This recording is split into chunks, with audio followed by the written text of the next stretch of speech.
Today I'm going to talk about how to photograph the moon and what are the best moments when to photograph the moon.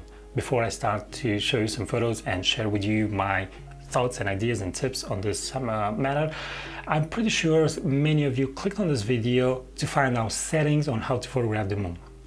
Perfectly normal, and if you're interested in that, 20 seconds and let's clear this thing out. Now, if you want details on the surface of the moon, you need the proper exposure, of course. And the moon is lit by the sun, and that is why you need an exposure that is similar to daylight exposure. So if you're going with, let's say, f6.3 and 100th of a second, ISO 100 or 160, then you'll pretty much have details on the surface of the moon. But now comes the tricky part. If you're having such an exposure, then the rest of the landscape is going to be completely black, because the moon is more spectacular during night and that exposure is too short for capturing details in the night.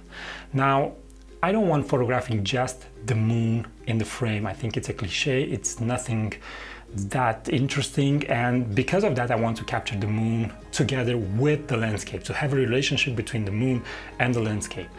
Now the problem is that oftentimes you need two exposures, one for the landscape and one for the moon, because the exposure for the landscape tends to be really long comparing with the exposure that is required for the moon to have details in it.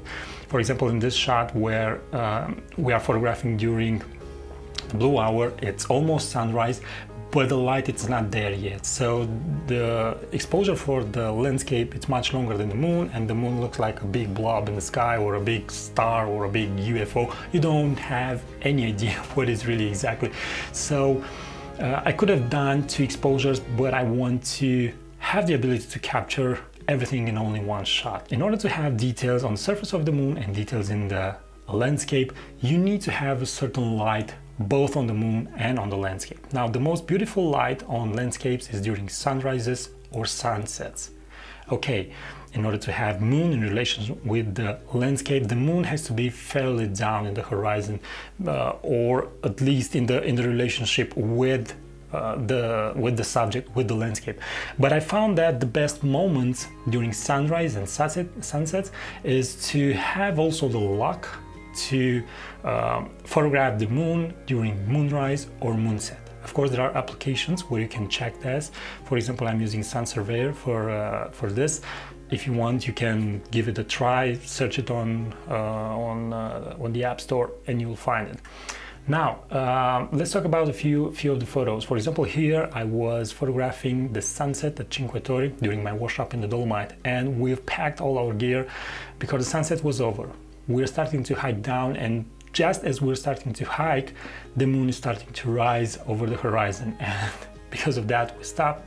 We took our gear off and we started photographing, and we've managed to capture the moon in relationship with this beautiful landscape, and also have the chance of having some light reddish reflection in the clouds from the sunset.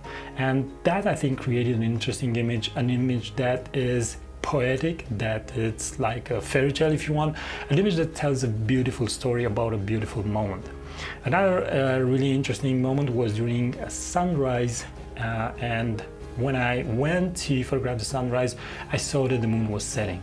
In my head, I was hoping that it's gonna be exactly the perfect timing, and that I will have the moon setting while the sun is gonna rise, and I will have a beautiful light on the moon and on the landscape. And it happened like this. Of course, I had to position myself in such a way that I would have the moon in the position that I wanted. For example, I had to walk about 200 meters to have this shot with the moon right behind the tree. And it's very important to realize not only that the moment it's very important, but also your position in relationship to the landscape and to the moon. It's very important, but more importantly in relation to your landscape, because your position towards the moon, it's not that different if you change 102 or 200 meters. But if you go 100 meters down, then the landscape relationship with the moon changes dramatically from your point of view.